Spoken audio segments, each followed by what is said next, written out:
Oke, halo, ketemu lagi dengan aku Yuliana Tan Indo di Toronto. Hari ini spesial adalah lanjutan video bersama Marco dan Siska mengenai PNP, Province Nomination Program. Kalau kalian udah nonton dan mungkin sebagian dari kalian itu udah banyak bertanya-tanya ya, udah kirim banyak pertanyaan kepada kita, baik email maupun di komen. Nah, ini aku coba undang mereka lagi untuk jawab pertanyaan langsung straight to the question gitu ya. Karena mungkin ada beberapa hal yang kita lolos mention di video yang sebelumnya itu. Nah, kali ini mudah-mudahan kita bisa menjawab. Nah, ini mereka udah bersedia nih ya meluangkan waktunya. Halo Marco, Siska, apa kabar? Halo, Baik. Baik ya, dari terakhir ketemu, oke ya. COVID masih berlangsung nih. Aduh, ampun. Jadi, waktu video kalian tayang, dan sampai saat ini pun masih banyak yang nonton, dan masih banyak yang nanya lewat kita tuh lewat Instagram, maupun di kolom komen, gitu.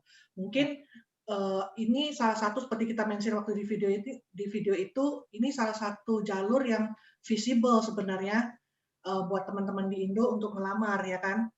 Nah, dan mungkin juga mereka baru tahu, oh ada program kayak ginian, jadi mereka tuh interested gitu. Oke, langsung aja, dan ini pertanyaan yang sebenarnya sih boleh kalian jawab, boleh juga tidak sih ya, atau jawab secara general aja, karena ini lumayan personal, yaitu umur berapa waktu apply? Jadi, background dari pertanyaan ini adalah mereka tuh merasa, aduh, gue tuh udah early 40 gitu ya, atau udah di atas 40 gitu, bukan yang 20-an mungkin ya, atau 30 masih oke gitu. Aku nih udah 40-an. Masih worth it nggak sih ngejalanin program ini atau untuk nekat pindah Kanada gitu loh dengan usia itu. Jadi tuh mereka penasaran kalian itu umur berapa sih gitu. Oke.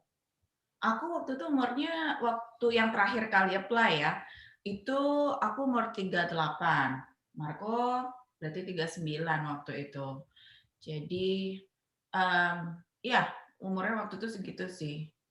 Cuman yang aku tahu memang kalau express entry itu lewat dari umur 30 kalau nggak salah itu kan gradually poinnya berkurang setiap kali kita ulang tahun, dia poinnya berkurang. Nah, kalau aku nggak salah lewat dari 40 itu kita udah nggak dapat poin dari umur. Oh, oke. Gitu. Makanya waktu itu akhirnya juga kita decide yang terakhir itu kita bilang kalau misalnya kita nggak jalan, nggak dapet, ya udah kita berhenti karena poinnya waktu itu dari umur aja kita udah 0, sementara poin kita memang nggak gede. Jadi kalau umurnya nggak dapet poin lagi, tambah kecil lagi gitu. Jadi itu sih sebabnya waktu itu. Oke, jadi kalau dari sisi poin nih guys ya, jadi umur itu memang ada pengaruhnya. Seperti Siska mention, 40 ke atas, atau nanti kalau mau lebih pastinya bisa Google sendiri ya, berapa umurnya. Ternyata untuk certain age itu jadi zero poinnya. Jadi kalau poin udah mepet, nggak ketolong lagi sama umur, ya berat gitu loh. Tapi kalau pertanyaan ini hubungannya itu lebih ke gue masih bisa survive nggak ya, gue masih bisa compete nggak ya, itu kalau menurut kalian gimana? Bisa banget. Karena kayaknya kalau kita lihat di sini ya, setelah kita nyampe di sini, orang yang kerja pun juga banyak yang tua-tua tuh. 50, 60 masih pada semangat kerja juga. Jadi kayaknya nggak perlu takut lah kalau misalnya baru 40, early 40, kayaknya masih oke lah, masih semangat, masih kuat kan buat kerja. Sama kalau di sini kalau kita ngelamar kerja di lowongan pekerjaan tuh hampir nggak ada yang minta requirement-nya umurnya harus segini atau segini gitu ya. Kecuali kayak misalnya kita apply summer job atau apa gitu. Biasanya kadang-kadang dia mention dari umur 18 sampai 35 misalnya atau sampai 30 gitu. Tapi other than that kayaknya semua pekerjaan yang lain dia nggak nanya deh umur kita tuh berapa gitu. Jadi nggak masalah sih. Bahkan di sini orang umur 40-50 sekolah lagi untuk career change gitu kan. Jadi kayaknya nggak ngefek sih. Kalau untuk in terms of kita di sini bisa survive atau enggak umur 40-50 oke. Ya, aku second that ya, jadi aku setuju. Jadi sebenarnya tadi itu aku juga udah bisa jawab, tapi biarlah ini dari perspektif orang lain di provinsi yang lain. Karena siapa tahu yang aku tahu cuma berlaku di Toronto, bener nggak? Tapi ternyata dari jawaban kalian, ya basically kita boleh ambil kesimpulan the whole Canada ya, coast to coast itu berarti sama. Memang lamaran kerja hampir tidak pernah menanyakan umur. Waktu kamu di interview pun kalau kamu ditanya umurmu berapa, kamu punya hak untuk tidak menjawab. Ya, itu bukan soal umur aja, agama, yang signifikan yang suka muncul di lamaran Indonesia gitu loh. Umur, jenis kelamin, terus berpenampilan menarik kayak gitu-gitu tuh nggak ada di sini gitu. Dan benar, agama. Nah, 40, 50 itu ya ampun kalau ketemu apalagi bule gitu ya. Itu kita tuh kayak udah kayak masih teenager bagi dia karena 80, 90 nenek-nenek tuh ya masih nyetir. Jadi ya jangan takut kalau soal umur. Setuju ya kita ya? Ya. Next question. Pakai agent apa enggak waktu itu? Enggak. Kita nggak pakai agent. Awalnya yang dulu banget 2007 itu kita pakai agent, tapi terus sejak abis yang dipulangin application-nya kita nggak pakai agent lagi, setelah itu ngelamar sendiri-sendiri. Karena basically semua informasinya itu ada di website-nya pemerintah. Jadi dan itu lengkap dan detail banget. Jadi step by step-nya itu ada dokumennya, checklistnya apa aja, semua ada, informasinya semua ada. Cuman memang harus rajin baca aja gitu loh maksudnya, karena there's a lot of information yang harus kita search gitu. Jadi enggak sih, kita putuskan untuk nggak pakai agent karena lumayan sih biaya agent. Ya. Oke, berarti mereka waktu apply tidak pakai agent. Dan sebenarnya waktu bikin video yang pertama itu aku sendiri melakukan Google sendiri gitu ya, gimana kalau mau apply gitu step by step itu gimana. Ternyata cukup, yaitu seperti Siska bilang sangat jelas di websitenya Kanada itu. Jadi kalau kalian buka, nanti aku kasih linknya aja di description box itu, klik aja dan memang ya pasti dalam bahasa Inggris gitu loh. Dan cukup panjang lebar karena dia mau jelasin sangat detail kan. Jadi selama dibaca, diikutin poin-poinnya itu pasti selamat dah, ibaratnya gitu loh. Tapi bukannya aku against untuk pakai agent gitu. Kalau aku sendiri sih dari aku sih karena aku merasa itu doable, bukan something yang sampai mentok kita pasti nggak bisa, enggak, kita bisa. Nah, dan juga kedua biayanya. Tapi kalau misalnya kalian merasa waktu yang kalian bakal spend untuk baca segala macam itu waktunya itu lebih berharga dari materi yang kamu bayar ke agent, go ahead gitu loh, dibantu oleh agent. Tapi ternyata mereka tanpa agent dan berhasil gitu. Sama ini mungkin kalau soal agent, kalau memang nanti ada teman-teman yang memang mau pakai agent, make sure agentnya benar-benar yang legit ya. Soalnya aku dengarnya banyak sekali agent yang nggak legit gitu loh. Jadi udah bayar, terus tiba-tiba uangnya hilang, nggak balik, application-nya nggak beres gitu. Dan kalaupun kita pakai agent, kita juga nggak bisa, setauku kita nggak bisa lepas tangan banget gitu, karena kita mesti make sure bahwa itu agent maksudnya benar gitu loh. Benar dalam arti bukan hanya legit, tapi dia masukin application-nya, dokumennya, semua dia cek dengan benar gitu. Soalnya kadang-kadang aku kebetulan waktu kemarin apply itu tahu juga ada orang yang apply dan dia pakai agent. Terus dia salah, agentnya tuh salah masukin informasi di application-nya, jadi result-nya adalah itu aplikasinya dia di-reject, dibalikin lagi gitu. Jadi setelah sekian lama dia ngumpulin dokumen dan lain sebagainya, akhirnya di-reject dan dibalikin hanya karena small mistake yang harusnya nggak ditulis sama si agent itu. Karena agent, jadi dia mempercayakan 100% ke agentnya dan dia nggak cek lagi gitu. Ya, itu good tips ya dari Siska, benar. Satu, cari agentnya yang benar atau enggak. Kedua, walaupun pakai agent, tetap kita harus cek sendiri. Karena di Kanada ini, ingat ya teman-teman ya, di Kanada ini rule-nya itu, karena saking jelasnya itu, kita tidak ada reason untuk mengatakan, oh sorry, I don't know, I didn't notice. Itu tidak diterima untuk semua hal ya. Soal kamu nyetir, salah parkir, atau apa, kan kita kalau di Indo nih ya, of course kita orang Indonesia dan kita pernah tinggal di Indonesia, pasti aku refernya selalu ke Indo gitu, bukan maksudnya menjelek-jelekan Indonesia loh ya, enggak, cuman ini comparison aja. Misalnya kalau di Indo nih kita kena tilang atau apa, atau untuk urusan apa kita tuh suka kasih alasan yang, "Aduh aku nggak tahu, sorry," gitu. Dan biasanya tuh dimaklumin karena, "Oh iya ya, dia kan nggak tahu ya, dia nggak tahu sebelumnya," gitu. Kayak gitu kan biasanya. Tapi di sini tuh kita nggak boleh gitu loh. Dan kalau ketemu officer yang galak gitu, begitu keluar alasan itu, dia tuh makin gedek gitu. Karena iya, karena rule-nya itu lu harus tahu. Lu Iya. harus tahu gitu. Itu bottom base-nya itu tuh kamu harus tahu. Jadi kalaupun sampai bikin salah, jangan sekali-sekali pakai alasan, "Oh, I didn't know," gitu. Because you have to know. Kalau udah berani nyetir, udah lulus nyetir lagi ibaratnya, ya lu harus Betul. tahu gitu. Mana bisa pakai alasan itu gitu. Sama itu, sama ketiga yang perlu kita kasih tahu, pakai agent itu ya ternyata nggak 100% lepas tangan, bener nggak? Akhirnya kita, ya namanya dokumen kan tetap harus kita yang kasih, kita yang kirim, itu juga waktu kan. Nah, kalau tanya aku, lah udah ngerjain begitu, ya udahlah sekalian kerjain sendiri gitu loh. Ntar duitnya kita makan-makan. Gitu. Oke, pertanyaan nomor 3. Perlu bukti punya dana berapa nggak? Ini yang nanya, lumayan banyak juga yang nanya, harus punya berapa sih dana gitu loh, untuk dianggap, oh nih keluarga mau pindah, adalah dananya, jadi nanti tidak memberatkan pemerintah Kanada. Ada nggak sih? Kalau pengalaman kalian gimana? Ada, itu ada diminta, jadi nilai tertentu tergantung jumlah anggota keluarga.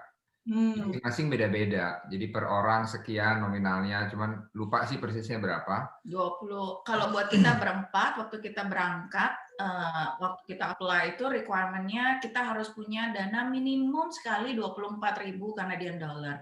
Dan itu harus liquid. Harus dalam bentuk cash. Bukan dalam bentuk aset. Properti, mobil Itu gitu mereka nggak bisa nggak terima. dihitung. Jadi benar-benar sesuatu yang ada di bank yang bisa kamu liquid, maksudnya bisa kamu cairin sewaktu-waktu. Jadi memang kan tujuannya itu bukan diambil pemerintah, tapi itu untuk dana cadangan pada waktu kita nyampe sini kan kita nggak langsung kerja, tapi kita tetap butuh hidup, butuh makan, butuh sewa tempat kayak gitu, dan itu dana yang akan kita pakai untuk survive supaya tidak memberatkan pemerintah. Jadi itu setauku secara berkala itu di-update sama pemerintah requirement-nya berapa per nominalnya. Ya itu mesti dicek nih. Iya, jadi tergantung anggota keluarganya. Dan iya, buktinya harus ada, dari bank. ada. Nah, itu salah satu requirement yang tidak boleh tidak ada. Dan waktu kita di Indonesia itu lumayan susah dapatnya. Karena dia minta statement-nya itu sesuatu yang nggak common ada di Indonesia. Jadi dia minta bank statement, bukan hanya menunjukkan bahwa kamu punya nominal berapa, saldo akhir, bukan enggak, itu. tapi dia minta kayak rata-rata. Iya, daily balance. Jadi dia selama 6 bulan terakhir kamu punya uang di bank, itu daily balance-nya berapa. Jadi dia mau tahu, meskipun 6 bulan yang lalu uangnya nggak segitu, nggak apa-apa. Jadi dia lihat jumlah uangnya itu at the end ada berapa, tapi dia mau lihat keluar masuk uangnya. Jadi dia tuh intinya nggak mau bahwa kita tuh punya uang di bank itu dapat pinjaman dari orang lain hanya untuk nunjukin kita punya uang, tapi terus setelahnya kita balikin dan kita nggak punya uang, terus kita nggak bisa hidup di sini. Nah, dia mau make sure bahwa uang itu memang udah stay di rekening kita at least 6 bulan sebelum waktu kita print out itu gitu. Dan pada waktu itu bank di Indonesia itu susah banget untuk ngeluarin kayak gitu. Aku nggak tahu ya. Mungkin teman-teman yang kerja di bank lebih ngerti. Kita dua-dua nggak ada background di bank, jadi waktu itu kita datang ke bank, kita bilang kita mau statement yang harus ada kop suratnya, terus bentuknya gini, karena itu semua di state detail di website bentuk proof of fund-nya itu seperti apa, dan kita minta, dan dia bilang kita nggak pernah bikin surat yang kayak begini, jadi kita nggak bisa keluarin, semuanya harus standardized. Jadi pada waktu itu kita bolak-balik ke bank untuk minta itu, dan kita punya account ada beberapa kan, maksudnya ada yang di BCA, ada yang di Mandiri kayak gitu. Jadi di setiap bank harus datang dan harus approach orangnya, ketemu manajernya, itu lumayan susah dan takes time gitu. Oke. Ternyata pinter ya pemerintah ya, karena dia mau ya seperti Siska bilang itu tadi, jangan orang cuma pinjam ngendepin terus habis itu dibalikin. Jadi walaupun katakan begitu, karena maksudnya gini, kalaupun kalian lakukan itu bahaya juga. Karena ya itu, pas pertama kali datang kan kemungkinan besar belum ada pekerjaan. Dan kita nggak tahu berapa lama nggak kerjanya. Mau sehemat-hematnya pasti ada base cost yang harus keluar tiap bulannya. Maksudnya kalau makan kita bisa kencangin ikat pinggang. Tapi kalau tempat tinggal gitu, transport untuk cari kerja atau kemana-mana itu kan harus keluar terus. Ya bahaya kalau kalian memang tidak ada certain amount. Dan aku jadi inget, iya bener waktu kita apply PR sama satu lagi apa memang ada dimension dan tiap tahun itu dia atau beberapa tahun kemudian dia akan adjust karena inflasi kan. Dan itu tergantung yaitu jumlah kepala manusianya ya. Keluarga dengan 1 anak, 2 anak, 3 anak itu lain, tapi itu juga cuman minimumnya, benar nggak? Kalau kalian bisa lebih, ya lebih bagus lagi. Dan ternyata ini ya, Siska udah kasih bocoran, ternyata minta ke bank di Indonya itu karena mereka nggak familiar, jadi harus benar-benar kalian cari tahu sendiri ke bank kalian. Dan mudah-mudahan nih makin sering orang minta, akhirnya mereka ada template-nya atau apalah gitu ya, mudah-mudahan ya ke depannya mungkin udah lebih gampang, benar nggak? Ya, waktu itu sampai karena kita udah mentok di bank bilang nggak bisa, saya sampai bilang saya yang bikinin deh formatnya, saya bilang saya kirim ke kamu cek, maksudnya angkanya bener atau enggak, saya nggak mau make up angkanya kan, maksudnya kamu cek angkanya bener atau enggak, hitung-hitungannya bener atau enggak, tapi template kata-katanya dan lain sebagainya saya bikinin deh gitu, akhirnya. Karena alasan mereka nggak punya template-nya. Iya, alasannya selalu gitu, nggak ada template-nya. Jadi udah saya bilang, saya bikinin draft-nya, kamu cek, habis itu kamu print, terus kamu tanda tangan, cap, dan lain sebagainya itu. Jadi memang itu lumayan menghabiskan waktu gitu kan. Jadi karena kan kita dari di invite untuk apply sampai harus masukin dokumen cuma 60 days. Nggak tahu kalau sekarang berubah, tapi waktu itu cuma 60 days. Berarti 2 bulan. 2 bulan dan dengan segitu banyak dokumen yang harus disiapin itu lumayan mepet waktunya. Jadi kalau misalnya teman-teman ada yang memang serius mau apply, mulai dari dokumen-dokumen yang bisa dikerjain duluan, disiapin. Jadi yang kayak bank itu nggak bisa dari sekarang kan, karena dia harus up to date. Betul, harus up to date pada waktu kita apply itu saldonya ada berapa kayak gitu. Tapi yang sebelum-sebelumnya kayak misalnya ijazah, akte lahir kayak gitu-gituan yang bisa ditranslate. Ya, itu ditranslate, dinotaris, bawa ke notaris, disahkan, kayak gitu. Jadi itu kalau bisa dilakuin sebelumnya, mungkin lebih baik sih. Nggak dikejar-kejar waktu. Oke, good tips ya. Jadi ingat, yang sudah bisa di-prepare, kalian boleh prepare. Untuk soal uang ini tips aja, tips. Tadi kan mereka sempat mention, ada di beberapa bank. Kalau memang dananya cukup ya, mungkin bisa di-pool di satu account aja. Jadi nggak usah sampai ke banyak-banyak bank itu. Kalau mereka kan wajar lah ya, tersebar men, gitu kan. Tapi kalau misalnya kalian bisa, coba mulai sekarang dikumpulin khusus untuk yang mau ditunjukkan sebagai proof of fund ini ke satu account aja, atau at least 2 lah gitu ya, supaya nggak terlalu repot kalau sampai 5 misalnya gitu kan. Oke. Jadi perlu bukti punya dana berapa? Iya. Ini menarik dan mungkin juga jadi pertanyaan semua orang yang oke, kalau gue udah dapet nih, lah terus kan gue kagak kenal siapa-siapa di situ, atau kalaupun kenal dia ada di provinsi yang lain gitu ya, gimana ya tempat tinggal untuk pertama kalinya? Kita rencananya tuh mau nyari Airbnb. Jadi